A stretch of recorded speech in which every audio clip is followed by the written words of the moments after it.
Good evening, everyone. I hope you're all well. The events of the last 2 weeks in the Middle East have taken the world by surprise, and people around the world are in fear of how this may escalate.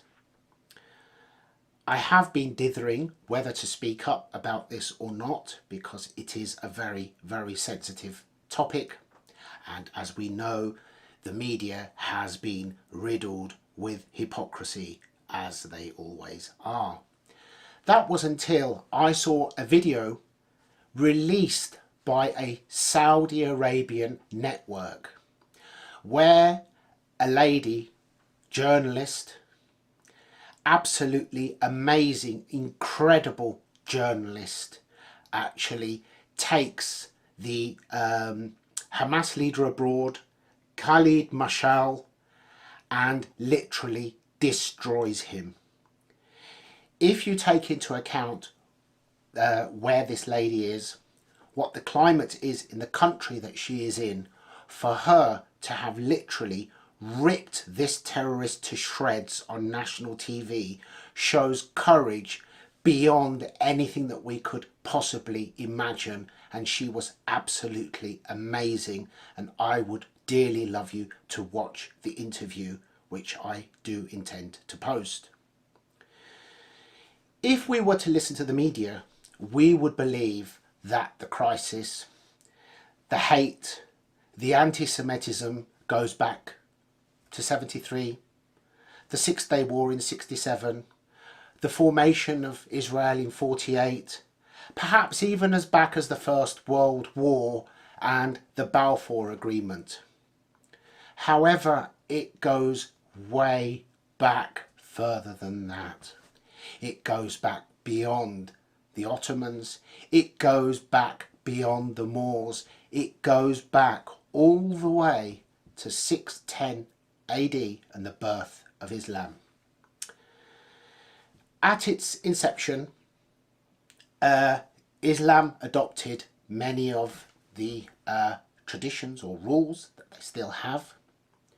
What many people may not be aware of, for example, praying 5 times a day was a custom that was carried out by a people called the Sabaeans, who were in the region of the Yemen at the time, I believe. Coincidence. Fasting for 30 days, a full cycle of the moon, was something that was also done by the Sabaeans. Coincidence. Facing in a certain direction when you pray was also something that the Sabaeans did. Another coincidence. But something that many people may not be aware of is that in its early days, Muslims did not face Mecca when they prayed. They actually faced Jerusalem.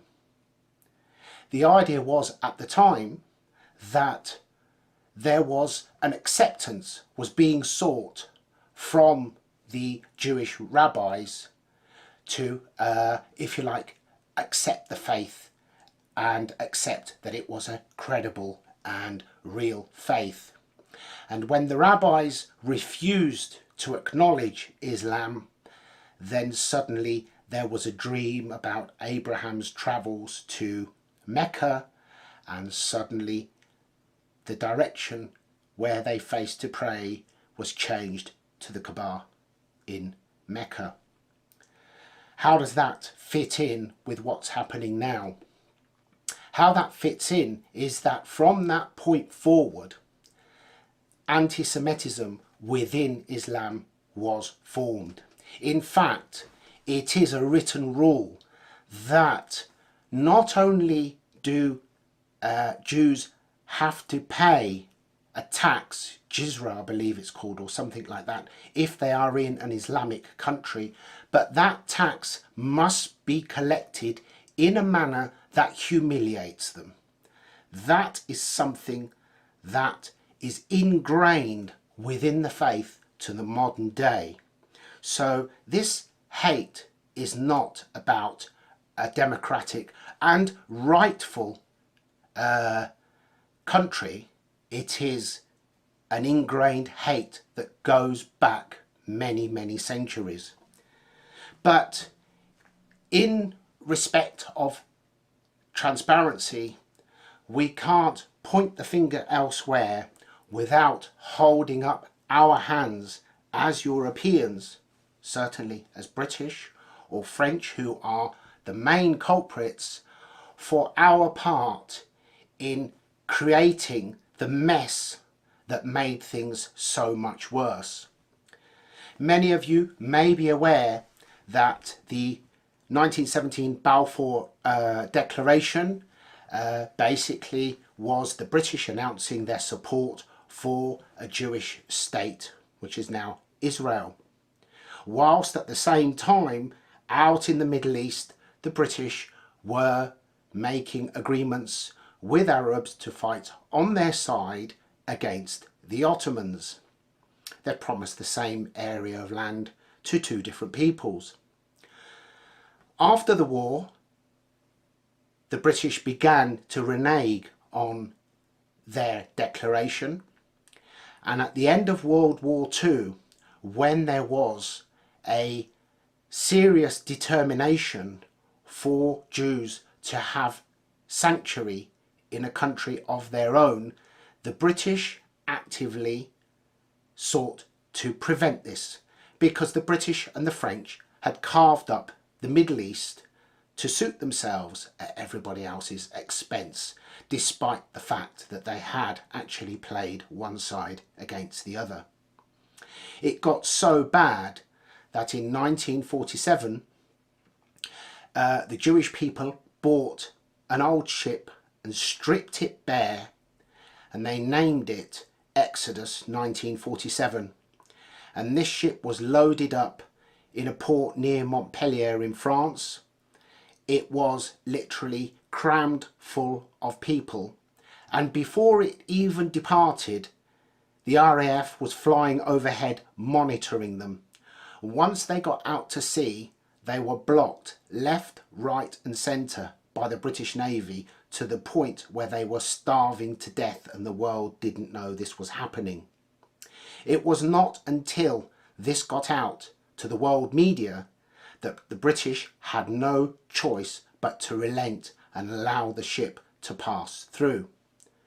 What the world was not aware of was, in the preceding year or so, immediately after the end of World War II, the British were actually randomly taking people from what is now Israel, from the shores, rounding them up and throwing them in prison camps in Cyprus, and the world didn't know about it.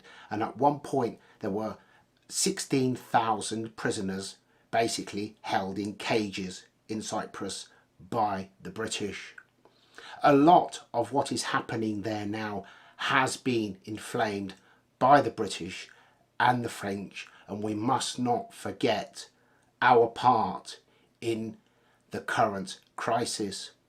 But that does not in any way justify the behaviour that we have seen over there just 2 weeks ago, and the behaviour of people that we are seeing here every day, turning on innocent people simply because of their race, something that the perpetrators themselves are only too willing to riot about and complain about if they are the victims, or if they were the victims of that very same behaviour. I'd love to hear your thoughts on this. Fire the gun, and I will take what you have to say. I stand by what I've said because I know it to be historical fact. I feel that something needs to be said, and it needed to be said fairly. I will post a link to the video in the description or in the comments. I would strongly urge you to watch this video because I cannot praise this lady enough, and I don't have a clue who on earth she is. That's all for this video. Thank you very much. Bye bye, and I'll see you next time.